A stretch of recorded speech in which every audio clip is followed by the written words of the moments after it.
This is my radio, GX12, pretty sick radio. This is Ryder's radio.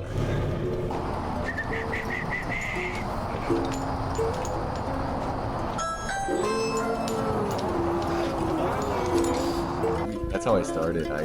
Oh, there you go. And you can freestyle too. You don't have to go to the track. You can definitely do whatever you want. I do a lot of what's called dancing in the sky, so. Sick, right? So, yours is basically a baby version of mine. So, update on Ryder. I've been working the past couple days, so I haven't really been keeping up with every single comment. But this one specifically, I got a YouTube notification on the YouTube short video, and it was Ryder's grandma, and she said, "Hey, I just want to let you know how happy this video made me. My brother is actually the owner of what's in the bag. He suffered 3 strokes in December and has no hand control and is unable to fly drones. It was his passion, and to see Ryder be brave enough to face a complete stranger and ask such an incredible thing of someone is awesome. I can't wait to see what happens as a result of your kindness. Looking forward to seeing a little piece of my brother fly again. Maybe for Ryder, a newfound cool hobby. I'll be peeking in to see what happens next. Thanks again for taking the challenge and being so cool about it."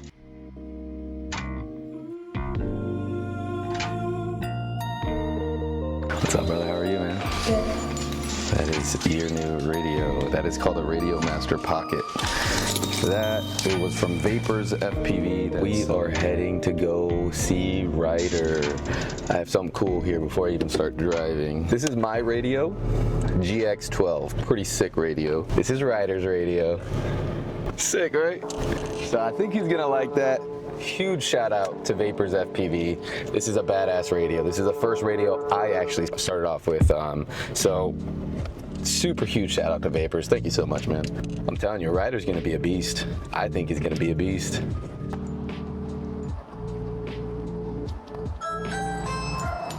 That is your new radio. That is called a Radio Master Pocket.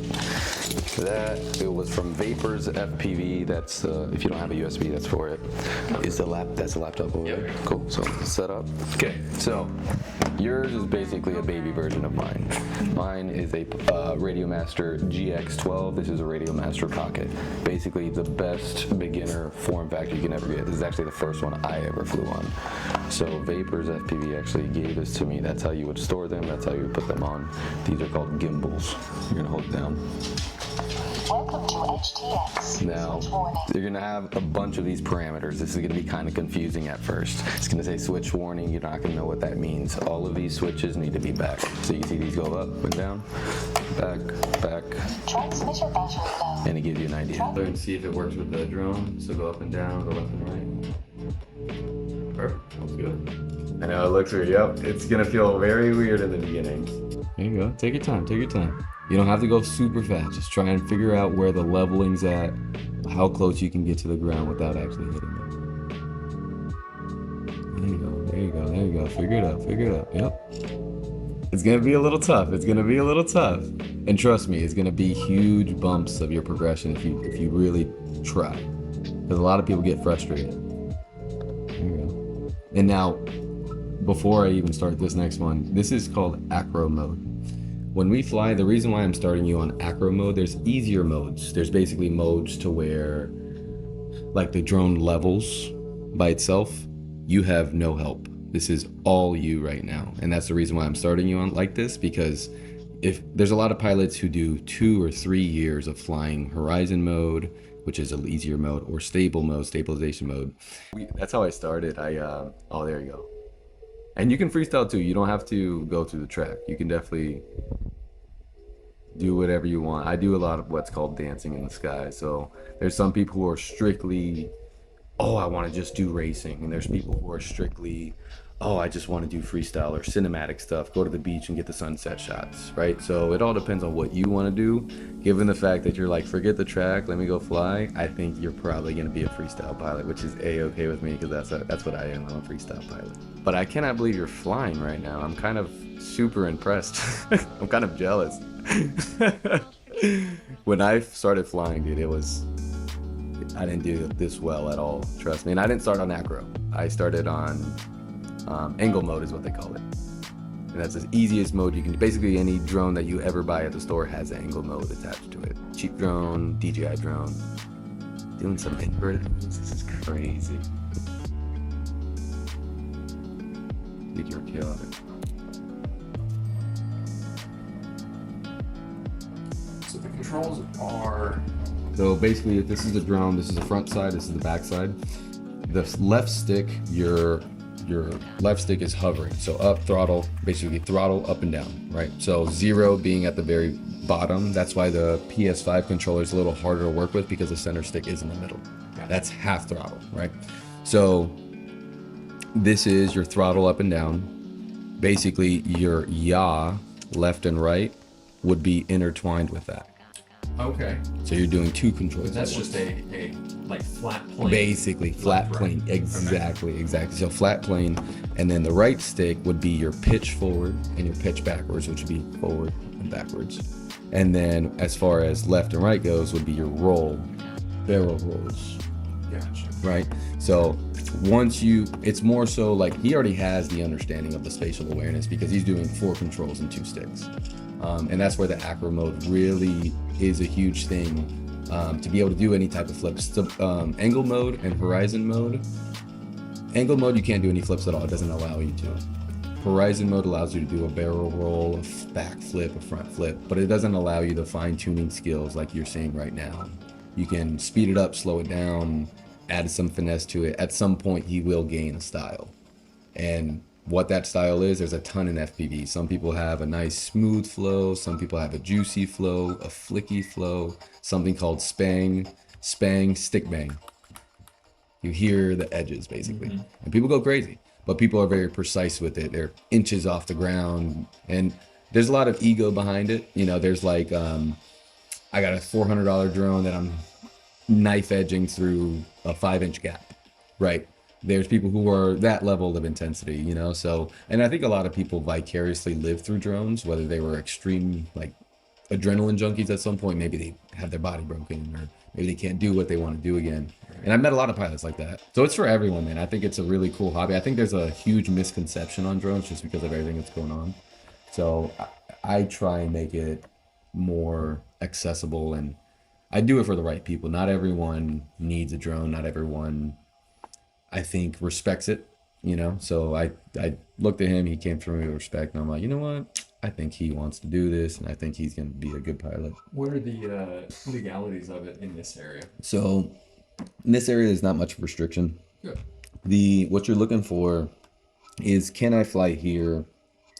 Can I fly in the area in proximity to what's around? Is there an airport around? Is there a hospital around? Is there an airspace where there will be helicopters or anything that would be in proximity? That's what you want to be away from. As time goes on, there's going to be, obviously there's a fire department over here in the corner, right? So it's like, if they end up getting a drone unit and they're just like, hey, you guys can't fly in the space, you know, what can you do? It is what it is. But at the same token, are they looking for people doing that? Flying a tiny, tiny drone in their yard? Not really, right? There's a lot of gray area, but as long as you're respectful and you're doing what you're doing correctly, 400 feet is the limit. Don't go above that. Most of these drones, you don't even want to be above that, because once you look down, you're like, dang, where's my house? Yeah. You know, I've definitely done that. 400 feet's up there. 100%. So, these drones don't fly forever, just like that. Like, that's what would happen on a lot of these DJI drones that aren't FPV, but FPV doesn't have a system set in place. I don't build these systems set in place to have safety parameters, right? So most of the time, it's your due diligence. Can you fly here? Are you bothering people? If someone tells you to leave, just leave, even though it's illegal, right? So I haven't really had a lot of issues around here. I'm not sure if you've seen my videos, but what I captured, you can't even really see anybody. I'm going too fast. Like, right. The purpose of the video is much different than what people think it is, I think. And I think that's good to note, because a lot of people don't understand that I'm not doing anything. The ones that are residential now are like roofing companies. And I think that's what are it was. using them, and insurance companies 100%. Are using them. And I think it's cool because I think it's one of those things where it's the future. It's you either hop on it or you don't. I mean, lawn companies, pressure washing companies, law enforcement, fire department, they all have drone units. I mean, anything happens. Military. Yeah, military. I That's mean, the future of military. that is basically, I mean, a lot of these companies came out as hobby companies. Like there's the company, their name is AKK. And first thing that pops up when you go to their website is this was specifically meant for a hobby. If you're using this for anything else, we do not want your business. So there's some people who still have that stance, but there's also some people who are like, if we don't do it, another person will. Yeah.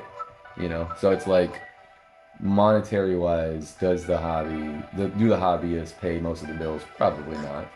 But the fact that there's just a lot of, I don't know, just support behind it aside from that, you know, it's pretty cool because you can dip, like if you really want to do it as a job, you know, real estate, you can do surveying, search and rescue. Like I can build a thermal drone with AI tracking. Like I can do all that. Do I want to do all that? I don't know. But it's kind of one of those things where it's like, I've been doing it for 2 years. Like That's it? yeah, I've been doing it for 2 years. Wow. Yeah, so it's like when I first started, I just $125, whatever, for the goggles, the radio, and the drone, and some batteries and charger. And I got hooked. First flight, I was like, dude, this is it. And I broke that, and I put it away in a little box. I bought another drone. I broke that eventually, and I made the decision. Well, I have an option. I can either keep buying drones, or I can build them. And so I had. It's not like the whole drone broke. The frame broke, right? Whatever it was. I still had a good camera. Still had 4 good motors. I still had a good antenna. I'm gonna try the easier mode. Easier mode? Yeah. Let me see. Actually, that's the reason why. It feels like that you have less ability to do more things, and I think the easy mode is really what hinders a lot of people. Because it's like you don't have that forward or left or right momentum. You really have to push that stick forward now the whole time, which is easier, but you don't get the flips and the tricks and all that good stuff. And it levels out for you, as you can tell. So if you were to fly any other drone besides an FPV drone, that's what it would feel like. So what do you think? What do you think about that one? You find that more comfortable or the other one? It's a little harder. It's a little harder, right? So imagine learning this for 6 months, and I'm like, okay, time for you to learn acro mode. They're just two completely different feelings, right? So people will go years feeling this, and then switch to acro, and they're like, whoa, it's a whole new hobby. I mean, I get for probably most people, like I said, doing surveys or This is perfectly insurance. fine. This is all they need. That's all they need. Something that stays level, something Yep. that stays balanced. They need height, hmm move over a spot, take a picture. But at the same token, this is there's 2 different kinds of drones. There's FPV drones, and there's camera drones. An angled camera that's already on the bottom of the drone. All you got to do is fly it, right?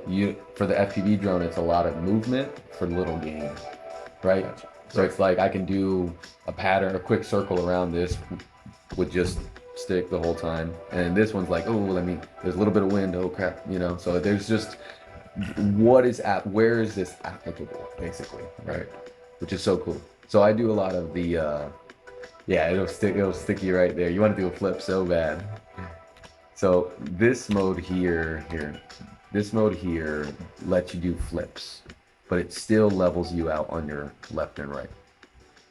So it's one step above the easiest mode, but I still don't find this mode as enjoyable because it still kind of hinders you a little bit, as you can tell. What'd you push to change modes? It's gonna be A. Yeah, so A, restart is R. I think that's all you need now. As far as parameters go, when I say parameters on your goggles, when I'm flying, I have my battery voltage on there. I have it's basically called on-screen display. So I have all that stuff. You have, you know, how stable you are. You have your compass on here. You have your time. You have your altitude. You have your speed. Do you need that when you're flying? Depends on the occasion, right? Typically, I like to see everything. I'll throw this all away in the middle so you can see, right? With the goggles, is this basically what you see? Exactly what you see. Gotcha. Exactly what you see. So now there's goggles. When you get into FPV, I have this guy that's ready to HD him, which basically means there's analog video and there's HD digital video. Analog video meaning CCTV cameras from back in the day, Yeah. right? And these drones run off analog video. So an analog video receiver, my goggles capture that just like a radio would at a radio station. So they're static. It's not crystal clear 4K. That's what he's going to start on. And that's that's basically my daily type of system. Reason why: it's cheap, it's reliable, it just works. Digital, a lot more of this, a lot more consequences when you're doing more of the freestyle stuff. You break that, $300 out of your pocket. You break something analog, $20, right? So practicality, right? I have digital drones for work, real estate run-throughs, restaurant run-throughs. I'm trying to figure out where exactly I want to stay, because I get a lot of suggestions. Like when I'm at the bar, I get a lot of networking done. And first suggestion is same thing. Why don't you do real estate or something more like in the search and rescue space? Services, looking at you trying to keep up with those drones, aren't you? Just watch my sticks. They're almost mimicking each other. So on the screen, you see that little 2 boxes on the bottom? That's basically what you're seeing on my left side. So let's just say I'm trying to do a loop. They're almost following each other, right? I'm trying to go around this, follow them. If I'm tricking out, everything is intentional. So if you figure out your spatial awareness with the quad, so you know how you do a barrel roll, right? So if you figure out your spatial awareness with the quad and what it does, you can figure out how to kind of maneuver it better. So you're watching down here. So obviously I'm not running through the track, but I'm just showing you how I would maneuver and how my sticks would be. So a lot of people have a lot of sporadic sticks in the beginning, right? Super sporadic. And that's why it's hard to control. Slow it all down. You'll be able to kind of figure out where to go. So you see how my left stick is almost in the middle the whole time? I don't need to go faster than that, right? There's no point. This is a race, but I'm not racing, right? And then look at my right stick, almost in the middle, barely to the right.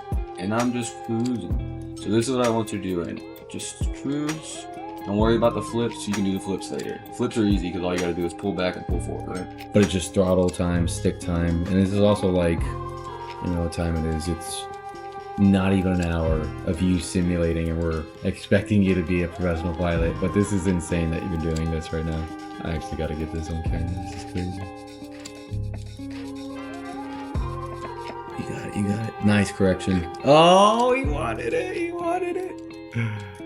And the other simulators are cool too because there's actually real spots that people upload to the community. And plus, this liftoff I got bought for me anyway, so it was nice. But Uncrash is a really good one too. I think also, when you're turning, I think that you're so, like you see how this is there? I think when you turn, try and move that with your turn, see what happens. So what do you think, man? What do you think so far? Like, out of 10, and you don't have to lie to me, how much do you enjoy it so far? 9. 9. What do you think would make it a 10? Actually flying in real life? Being easier? Is it harder than you thought? Yeah. It is harder. It is, but it's also like, I don't think you don't know, but you are doing probably like 150% better than 90% of everyone who flies in the beginning. Like, some people catch it like this and some people don't. But even the recovery, like, some people would freak out on that and go crazy, right? But you're still going, which I like. And then you'll figure out whether you like racing. You'll figure out what drones you like, because some people only like flying tiny drones, and some people only like flying big drones. Some people like flying racing only. Some people don't even do the flippy and the floppy and the dancing in the sky. Some people only go through racetracks. So if you get going fast, what's the easiest way to is there a way to just slam on the brakes? Nope. You can stop yourself. And there's a lot of times where, like, you're coming up to wall, but that's the point of the move. You're like, damn, what is he gonna do? And he stops on a dime and then he comes back. It's almost like a rewind. So it's like, if you're doing something along those lines, there's that spatial awareness factor of, you have to know, one, how heavy your quad is, how much thrust it has, and obviously throttle control. I think that's mainly what the biggest thing is when it comes to FPV, is throttle control.